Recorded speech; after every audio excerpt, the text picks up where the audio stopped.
I feel like the best teachers are the ones who still play, you know, and yeah, I know that there's some teachers that just don't have time because of family life or just they're not offer the opportunities to play. And thankfully, I've been given many opportunities to keep my chops up, but also to keep playing on a regular basis, even would seem like a lot, even if I wasn't teaching. I have known today's guest for years, and it's so great to have him actually on the program and dig into his career and everything that he's up to in the music world. I'm Jason Heath. This is Contrabass Conversations, and we are chatting today with Geoff Neuman, who does all things music related, it seems, in Las Vegas, Nevada. He teaches orchestra and band. He plays bass in the Las Vegas Philharmonic. He co-founded the Las Vegas Bass Workshop, and I was their featured guest. So honored to be that for 2018, back in January. He is one heck of a music educator and conductor. He was part of the Young Bassist program at the last International Society of Bassists convention, and he took his group to the Midwest Clinic. If you don't know what that is, it's a big deal. It's like winning the Super Bowl for a youth orchestra or a high school orchestra. So Geoff does so much, and we dig into all sorts of topics that I find fascinating, and I'm sure you will too. Score preparation, what the experience of being a conductor has done to his bass playing,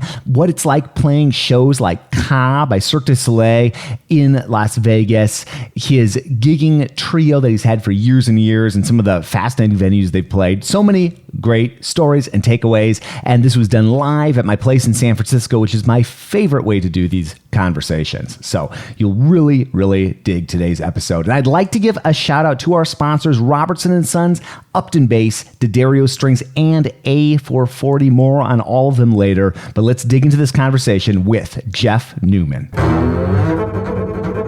Geoff Neuman on the podcast, who invited me to the Las Vegas Bass Workshop in January 2018, and who actually we've known each other for a long time. Yeah, I was trying to think about it actually. I've known of you for, from the podcast really since you started, but I guess we probably met at least 10 years ago. Yeah, it was at least. Yeah, and we know each other, so we have a lot of shared background, including the orchestral world. Right. 'Cause I remember us talking shop and meeting at Midwest Clinic and all sorts of things like that. And of course, a lot of common friends who aren't necessarily bass players either. True. Just, orchestra teachers or... Exactly. Yeah. Mm-hmm. Exactly. So maybe we could just start with what's on your plate these days? Because I know there's a lot. I'm pretty lucky. Obviously I teach. I'm a band / orchestra director at a high school, but I also a professional musician in the Las Vegas area.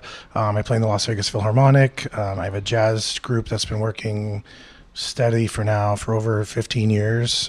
We play a steady gig every week, and then we played various other performances around the Las Vegas area. I conduct the Henderson Symphony. I was the interim music director for a year while they were searching for a regular full-time director, and now I actually conduct that group a few times a season when the normal music director can't be there for whatever reason. And you're working on your doctorate. Correct. And yes. And on top of all that, yes, I have 1 year in at this moment, working on doctorate, actually in orchestral conducting. And that's at UNLV, of course. And so, yeah, pretty busy, but sometimes I definitely would love to have more free time, but sometimes I think to myself, this is almost how I exist, where, different projects and different things going on constantly, where that sort of is just the way I've almost always been, but I almost wouldn't know what to do with myself if I wasn't so busy. Now, so why doctoral degree in orchestral conducting? I think it's interesting because I've spent a lot of time or some time on the podium, not like what you've done, but I find it totally interesting. And what prompted that at this point in your life? I've always admired conductors and always wanted to know, even when I was learning how to conduct, what it takes to be a conductor. And now that I have the chance to do it fairly often, besides teaching, it's just something I've always wanted to do. And, I don't aspire to be of a major orchestra or something like conducting a major orchestra or anything like that. But I definitely would like to conduct more. My playing will never stop, and teaching will never stop as part of my repertoire of things I do. But I would definitely love to be involved in the conducting world more. And so this kind of throws me full board into it even more than I already have been. Talking to music educator friends, like you said, we have a lot of friends outside the bass world in common too. But there's sort of two camps in, I don't know what you call it, but like conducting in the education world, like the K-12 world or youth symphony even. And there's some people that really think, what I'm doing on the podium really doesn't have that much of an impact. It's more what I'm saying and I'm teaching, and then I get up there and I'm just directing traffic. And some people, it's a tremendous impact. Gesturally, it has an impact. Do you have any thoughts? Yeah, I think about that a lot. Okay. Well, first of all, I love rehearsing. I love rehearsing from the bass player's point of view and from the conductor's point of view.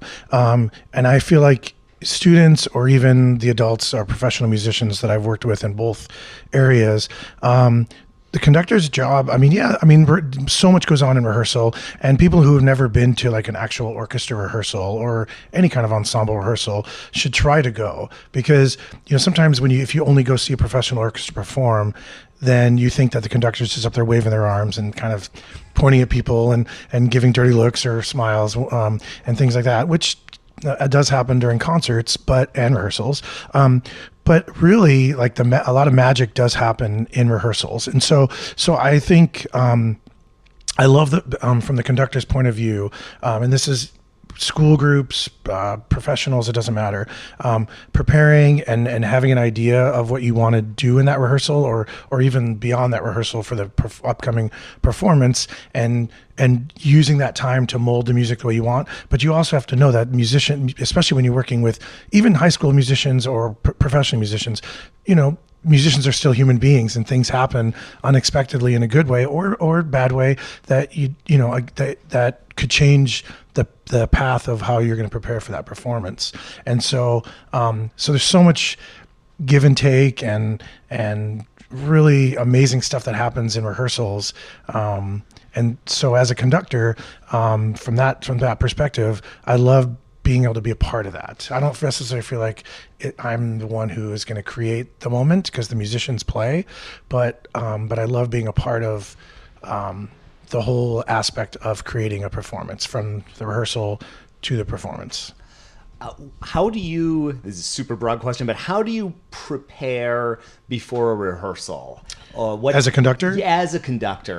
Well, you have to study scores and really know melodically, harmonically, structurally the music. I mean, you can't kind of just wing it as a conductor.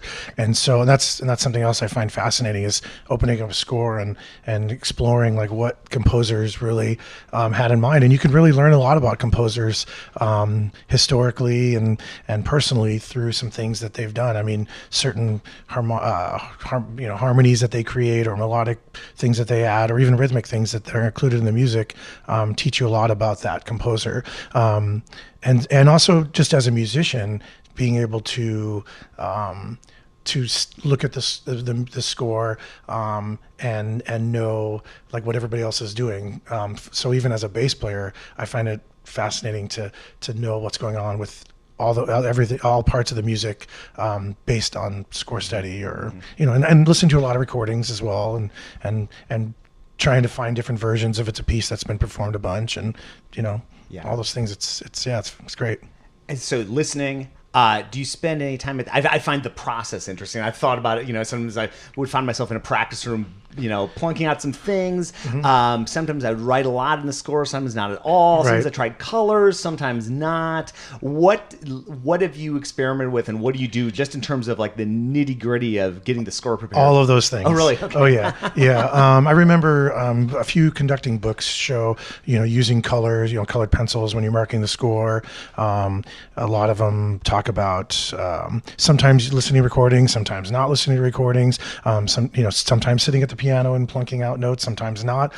It's all personal. And I find, for me, being as prepared as you can, using all of those tools that you mentioned, and all those skills is the best way. There's, I have to have a clear idea of what it's going to sound like, and what I hope that it will sound like, or again, if it's a piece that's been done a million times already, what it sounds like by what great other conductors have done or other orchestras have done.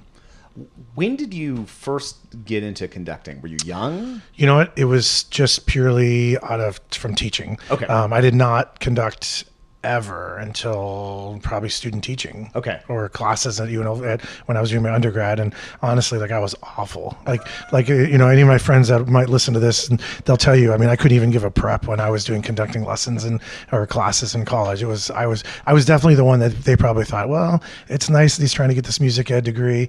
Maybe hopefully he can play really well because he's not going to make it as a teacher or conductor. Well, you're a great conductor, now, and I have been for years and years. I was just going through the ISB 2017 footage, and you were conducting some of the young bass students, and it's just great to see somebody with real conducting chops up there. Not that, everybody's doing a great job, but you're obviously, functioning at a different level in that sort of role.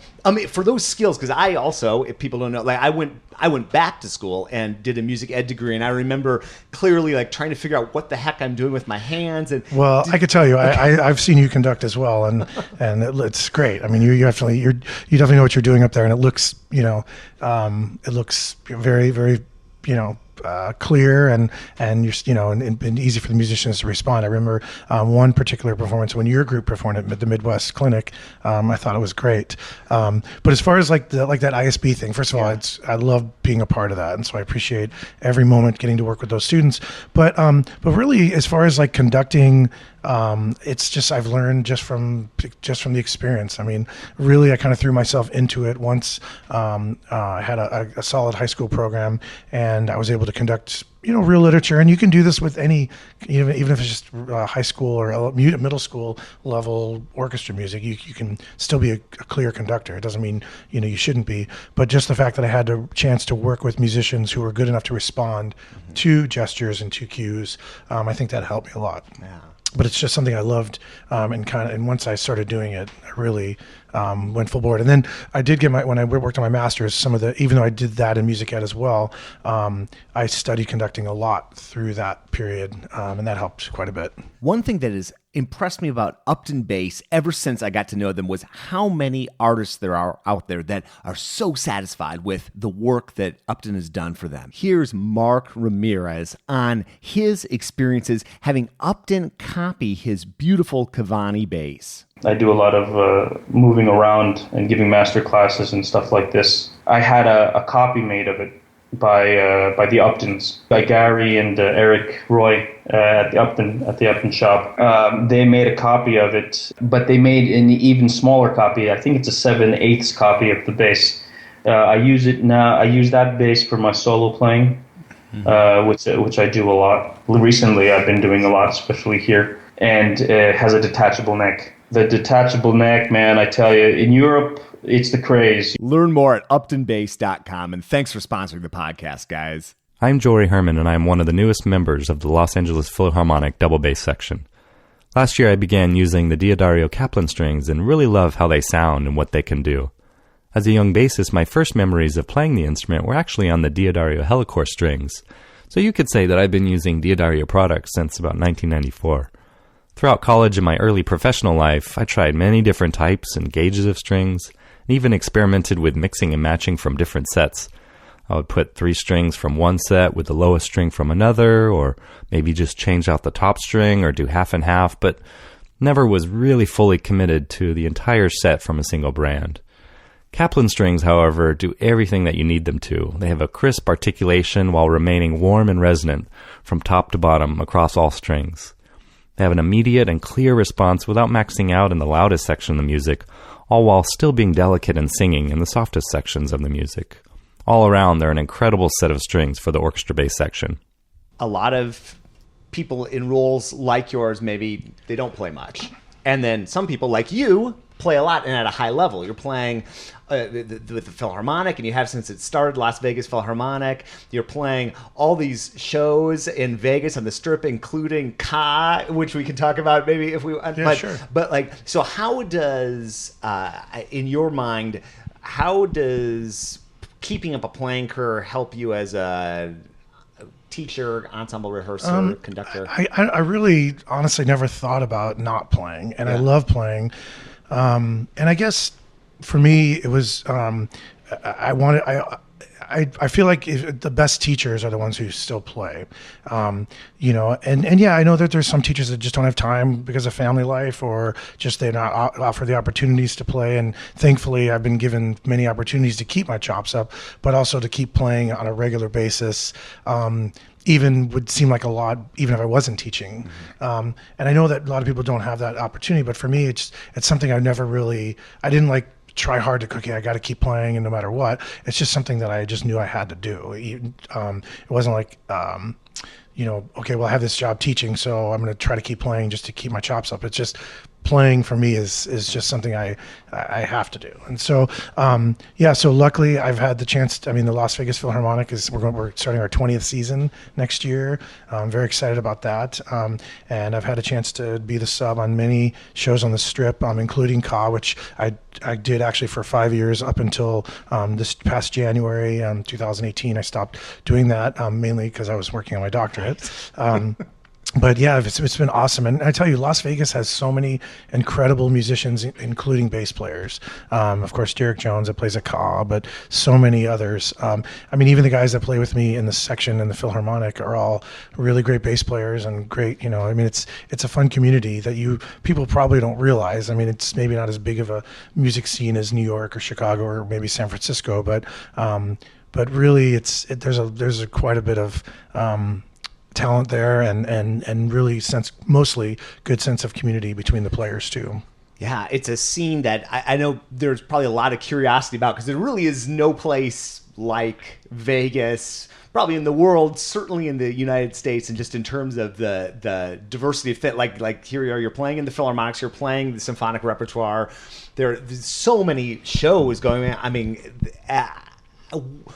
What all, and then you play in a jazz group too, right, yeah. and we were driving down the Strip, and you're saying, "Oh, I played here, I played here." Like, what are some of the places you've played with your combo? Well, my trio, we have a regular gig at this, it's actually a Japanese restaurant, one of the more popular ones in Las Vegas, called Osaka. And there's a few locations, but we've been playing at one of the locations now for 15 years. And then, and the owner of the place, his name is G Nakanishi. He's amazing. He's also a musician. And without him, I think we probably wouldn't have had that gig that long. But he really supports what we have done as a group, including actually helping us record a couple CDs, but just giving us a place to really stretch out and play for so long, and that's been the greatest part. But we've had a chance to, as a trio, we've done corporate gigs. We'll still do. We don't do as many anymore. There's probably a few every year, but we've played everywhere from. There's a place called the Lou Ruvo Brain Institute, which is right next to the Smith Center where the Philharmonic plays, and it's this building by Frank Gehry designed building. It's really cool looking place, where it looks like he just crumpled up some paper and they made the building. We played there, and then on the Strip, I think we've probably played a corporate gig in every one of those hotels. I think by now, and then I do other corporate work with through the Philharmonic, or just hired to play extra things when somebody comes to town, and they'll hire strings to play for that. Which has been, it's awesome. I'll be honest, I never intended even staying in Las Vegas when I moved there to go to college, because I thought, well, I'll just get my degree and go back. And at the time I was living in Southern California, and I thought I'll definitely go back there and live there. And Vegas has been great. Just as far as having a career as a musician and as a teacher, really cannot complain. What attracted you to Vegas for college? You were living, where were you in Southern Well, California? I was in Orange County, okay. And there was a couple of things. My mom, I'll be honest, I lived in Chicago before I moved to Southern California, the Chicago area, and then I finished high school in Orange County. And I was in community college and I was studying with Tom Kubis and got to hang out with just a little bit to me getting to know like John Patitucci and Eric Marienthal and some of those people in that kind of scene, and I thought for sure that's where I would stay. And I was playing in a band there, and but I also had a friend whose father had a big band, and I just happened to get a CD of the UNLV big band, and I played it for him, and I was considering going away to other schools because I just felt like if I stayed in the Orange County, I would be fine, and obviously, but I felt like I needed to kind of go away. And I played him the CD, and he said to me, if you can play with those musicians on that CD, you need to go to that school. And that was the UNLV big band, and I don't remember what year that CD came out, but definitely early 90s. So I applied to UNLV and got to actually play with most of the musicians on that CD, and many of them are my friends still today. And it's just crazy how stuff like that happens. But yeah, so it was purely just little coincidences that happened and led me to Las Vegas. And the first time I've spent any time in Las Vegas besides the airport, is this year in January. Yeah. And people have an impression of Vegas if they haven't been there. But one thing that of the Strip and all that's going on, and the history of that town, but when I started to get into education and I started to go to the Midwest Clinic, I was looking at all the groups that were playing. I'm like, what's going on in Las Vegas? Yeah. It's like group after group after group of ensembles playing, and you start to dig deeper in just Clark County in general and what's going on musically, and it's just astounding how developed the music programs are there. I mean, it really is one of the strongest areas in the country for music teaching and string teaching in particular. Right. Yeah. I mean, I have to admit there are a lot of really good teachers, and there's a lot of hardworking students as well. And it's really neat. I mean, I've been teaching there 20 years, and I did spend 14 years of that in the Clark County School District, which is where most of the programs that you're seeing at Midwest, the Midwest Clinic, are performing from that. Yeah, it's crazy, like how many strong programs there are, and it's really great. Really, just a lot of really dedicated teachers, and students really care there. They really work hard, and and I'm not to brag or whatever, but my son, I feel like, is a perfect example of that. I mean, he's worked really hard, and he's starting to really blossom as a player. But he's a product of that, as being a part of that system as well. So so I think.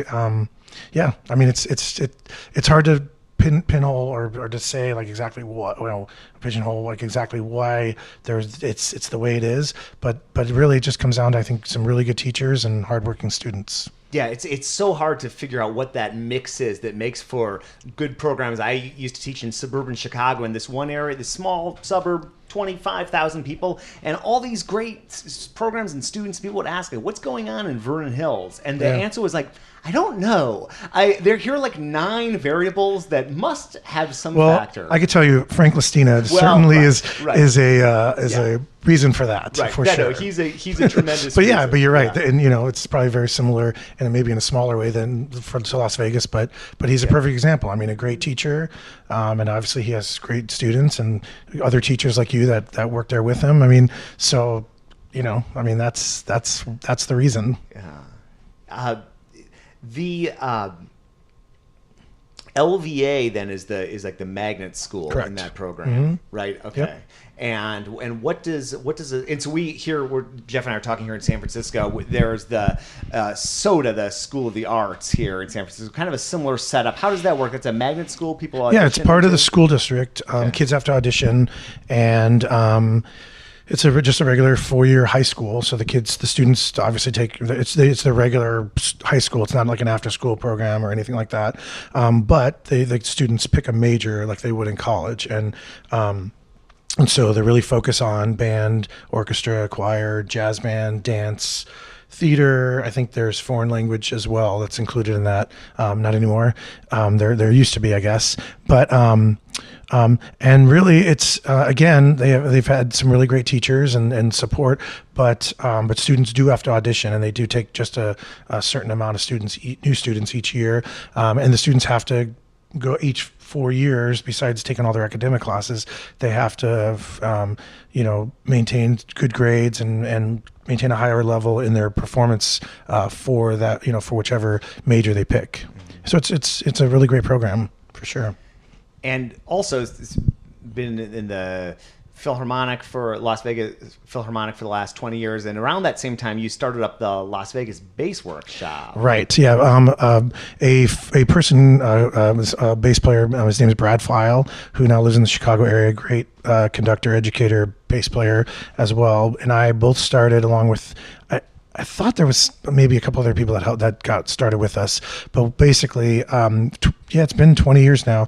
We started the Las Vegas Bass Workshop, which is we just wanted a chance for a day, basically, for all the bass players in the Las Vegas area, students, to come and work on some things that maybe they wouldn't get a chance to experience from their own teachers. Because let's face it, a lot of teachers in the district, not that they're not great teachers, but a lot of them play violin or whatever. And so that was the thought.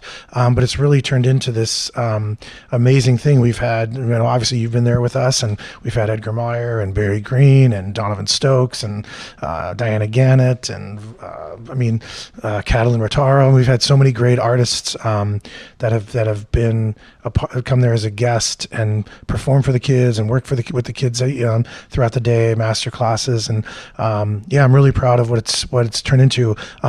Over the last few years, probably the last maybe 5 or 6 years, Ed Richards, Ryan Dutter, and another bass player in Las Vegas, Tim Thomas, have kind of taken the reins and done a really great job of keeping it going. So I'm glad to still be a part of it, but glad that I'm not actually having to organize it anymore, I have to say. But it's a really great thing. This episode is brought to you by Robertson and Sons Violins. For more than 40 years, over 4 decades, Robertson and Sons has specialized in providing the highest quality stringed instruments and bows to collectors, professional musicians, music educators, and students of all ages. Their modern facility, which is totally beautiful, by the way, if you're ever able to make it out to Albuquerque, New Mexico, I highly recommend it. They have a recital hall that they use not only for performances, but it's available to their clients. So if you want to try out a fine pedigree bass or even a student bass or anything in between, you can go in that recital hall. I've had the chance to do that. Totally amazing. I'm like a kid in the candy store when I'm down there at Robertson's. Check them out online at robertsonsviolins.com. And thank you so much for sponsoring the podcast.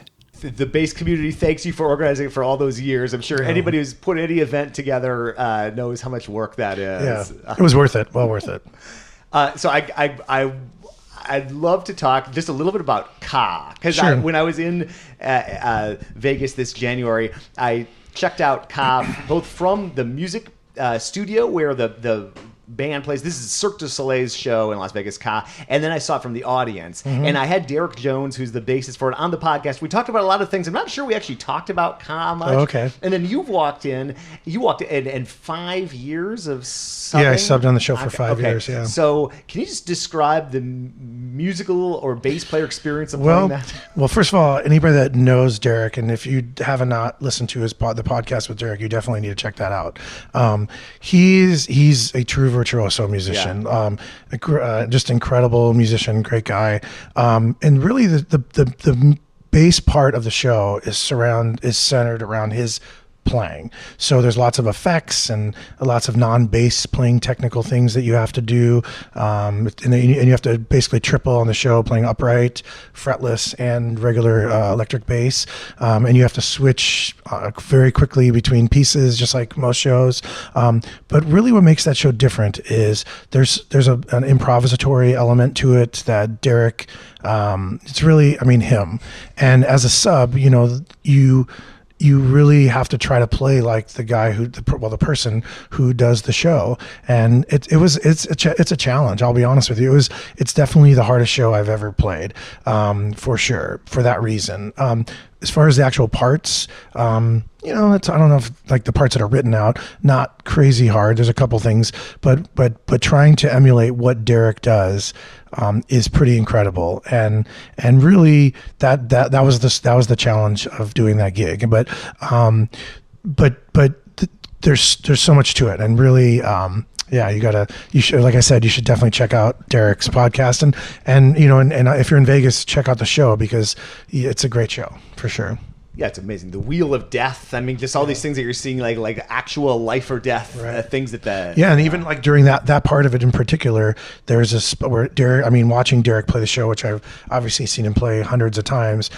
Just watching his eyes on the screen, and he's trying to create sounds, and I mean, even just talking to you right now, I'm kind of picturing him doing it, and just coming up with sounds and little licks, and improvising based on what the performers are doing on stage. And it's not that way through the entire show, but there are definitely moments where it's that, and really Derek's the only one that can do it for exactly the way it should be, and the people who sub kind of come in and do it the best they can. But I had a really great time doing it, and I'm glad for that experience for sure. Yeah, and just seeing that theater, and I mean, I don't know how many $100+ million it was to build that theater with the different floors that are moving around. Just looking at Vegas, and again, I've only been to Vegas this one time this year, but you've been there for a while now, and you must have seen a lot of changes. Oh yeah, I've lived there 26 years now, I think, and it's a lot different. When I first moved there were bands playing in every hotel around the clock. I was at the very tail end of that, and actually some of my first gigs in Vegas were doing that. In lounges, playing mostly covered tunes, but there's some great bands, like some really seriously great bands. And then that kind of all went away, and then even some of the live shows, big production shows, were going away from live music. It's coming back now. The lounge scene really is not, and that's not something I ever really want to be a part of now anymore. But for my friends who rely on that, I wish it did, because there's some really great musicians that if there was more of that kind of work, I mean, they would be working all the time. But as far as like the live music and the shows, most of them have live bands now. There are a couple shows that still don't, but most of them do. And probably a lot of it, that's thanks to Cirque du Soleil as well, coming in to Vegas. And even though a couple of their shows don't have live bands, but them coming into Vegas, I think, has kind of maybe inspired some other shows to include live music, or at least shows to come in that have live music. Mm-hmm. It's been great. But I've had a chance to sub on, so many shows, everything from like Forever Plaid, which is just a piano bass with some singers, all the way to Lion King, and the producers, and Mamma Mia. My favorite show probably to play, Ka is great, and I enjoy doing that, but I think Lion King is actually my the most favorite show that I got to play, for sure. Really? What's the book like? What do you do for the musically, it's really fun bass parts, and you do double with electric bass and the upright, but also it's just fun, like fun music to play, and the band was, and the orchestra was incredible. The conductors were great to work with. It was just a really it was just a really great experience. Keith Nelson was the bass player that I subbed for the most, and he's heavily involved in the music scene, and really he's one of the guys in town that gave me my first gig, like professional gigs, to play, like subbing for him on different things in lounges and Lion King, and even I did some stuff with David Foster because of him, and so it's just one of the really great things that I've got to experience living there. Someone who's listening to this is maybe, finishing up school and is interested in just the music scene in Vegas. Like, how would someone even begin to get into that scene? I mean, you know what? People, if you just contact musicians that are in town, Facebook obviously is a great way to make contacts with people. People are very welcoming. I mean, there's even like just for example, on Facebook, there's a group that was formed, Las Vegas Bass Hang, it's called. Nice. And like maybe twice a year, there's a little luncheon that some of the guys put together, and people. I mean, and I've been able to go to a couple of them, and really like it's just a perfect example of everybody like getting around and seeing people you don't normally get to see, because how many times do we actually get to hang out with other bass players, especially on gigs, because usually we're the only one. Unless you play in the orchestra, I guess. But yeah, it's a good scene and very welcoming. I mean, there's certainly competition but in some areas, but it's not. But everybody is very cool and and tries to help each other, especially in the bass world, which we all know that's normal. Maybe in the violin world, it's not that way, but certainly in the bass world, everybody's it seems like mostly very cool to each other and wants everybody to succeed. Yeah, it's talking to people just this past weekend about that, and something about the role of the bass player at the highest level is generally to make other people look good. Yeah, I tell my students that all the time. But it's funny, even like at ISB in Ithaca last summer, it seemed like every day that got brought up about how it was just so cool to just see all these people starting out, people that are legendary, just kind of mingling together, and everybody's there for the same reason, and wants everybody to do well. And it's I think that helps a lot, and it really inspires all of us to want to be better players, but also not to feel like you're not part of something either. So so I really love being part of the bass world, and what you're doing with the podcast is a huge part of that. So thanks, man. It's fun for me, and it's great to be able to put that out there too. But I want to something that I've thought a lot about, especially when I was spending all that time on the podium, was and maybe we could go back to when you started to conduct, because you're playing bass and then you start doing that. How did that experience of being up there in front of all the musicians change the way you thought of yourself as a bass player, or the way you thought of your role in the orchestra or the section? That's a good question. I think it's definitely made me a better bass player, for sure. I guess now that I do both things more on a regular basis, I think when I'm playing bass, I think about the role of other instruments more probably than I used to.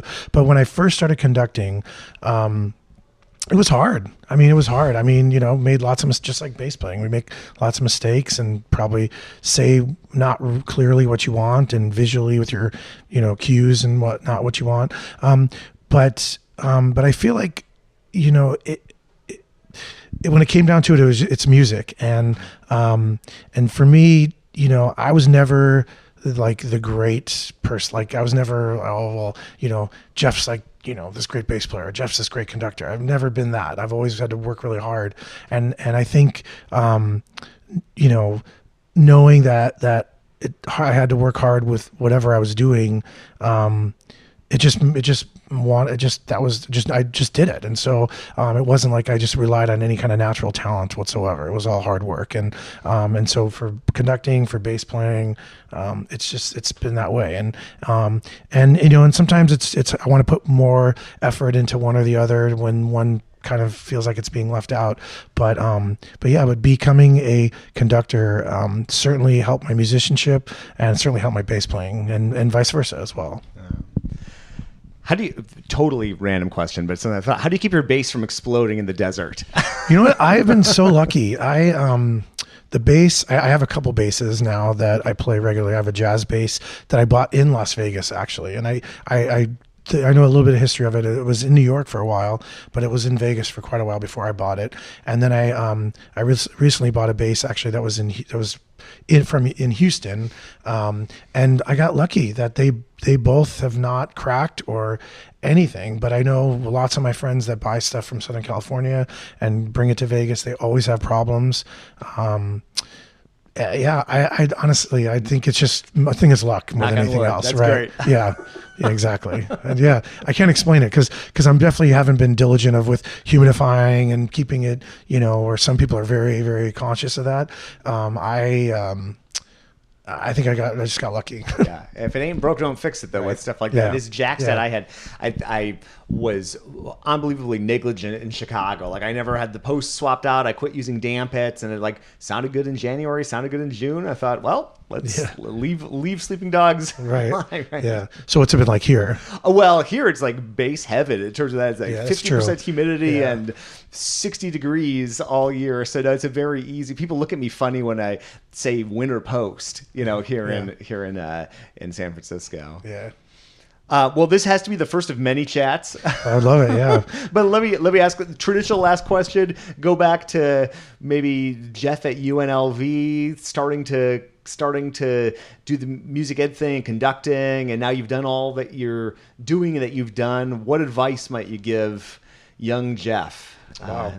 And it's funny. I knew, just because I've heard so many podcasts, I knew you were going to ask that. And it's hard to say. There's so many things. First of all, I don't know if I would change much of what I've done as far as, I feel very lucky to have a life in music and get to perform and teach and be involved with people like you. And just, it's like, it's amazing to me that this is what I do. But I would probably say, have my piano chops to be better.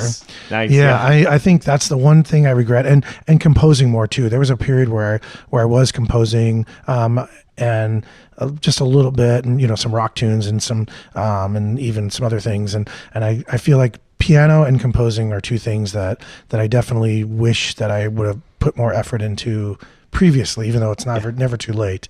But certainly something that. Now if I ever any regrets, it's that. Oh, I wish I had more piano. Well, I guess it doesn't matter so much now with just talking on the mic and what I'm doing, but boy, I was like desperately frustrated with myself at some of those rehearsal settings or wanting to like help people. And I know the feeling. Yeah. Geoff, pleasure. Yeah, man, the pleasure is mine. Thank you so much. Geoff, such a pleasure. I know we'll do it again soon, and thank you so much for making the time and taking the time.